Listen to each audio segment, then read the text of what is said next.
Good evening. Right now, as we speak, invading Russian military forces are moving across Ukraine. We are witnessing the most massive military operation in Europe since World War II. There must be no ambiguity in acknowledging that what the whole world is seeing today is nothing less than a blatant violation of international law and of basic human decency.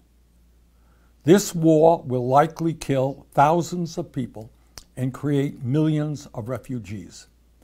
At a time when the global community is already struggling with the COVID pandemic and climate change, this war could plunge Europe into long-term economic and political instability. Make no mistake about it, the effects of this war will be felt here in the United States and countries throughout the world.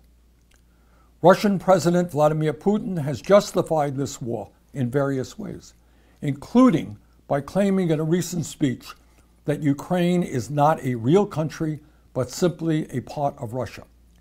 Regardless of what revisionist historical argument or flimsy legal pretext Putin may offer, this war is clearly an act of premeditated aggression against Ukraine and its people.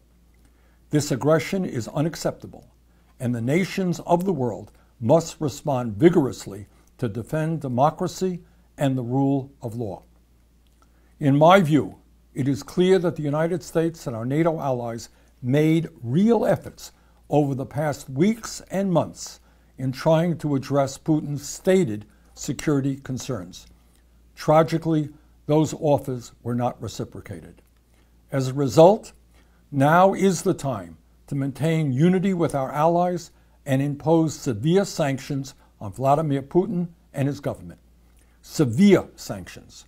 These moves should not only isolate the Russian economy, but should include freezing access to the billions of dollars that Putin and his oligarch cronies have stashed in European and American banks. At a time when he is inflicting enormous suffering and destruction on the world, Putin, one of the wealthiest people on earth, should not be allowed to enjoy the billions he has stolen from the people of Russia. I would also note that today, even as the Ukrainian people are bravely resisting this aggression, anti-war protests have taken place in 40 different Russian cities, and at least 1,000 Russian citizens have been arrested for opposing the war. Today, I stand in solidarity with these incredibly brave people. In an authoritarian country like Russia, protest is an act of enormous courage. That is why Russian opposition leader Alexei Navalny, who has done so much to expose the corruption within the Putin government, sits in prison on trumped-up charges, having survived an assassination attempt. Putin may rule Russia today, but he cannot hide the truth forever. His day will come, hopefully sooner than later. Today, I hope all of us will stand with the Ukrainian people against this war, and with the Russian people who are demonstrating against their corrupt, reckless president who started it.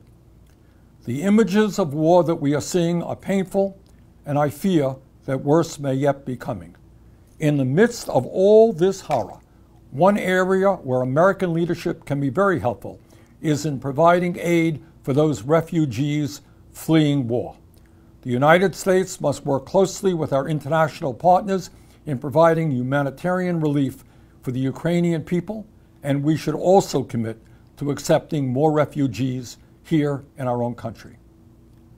Many of you are no doubt wondering what you can help do to end this terrible conflict.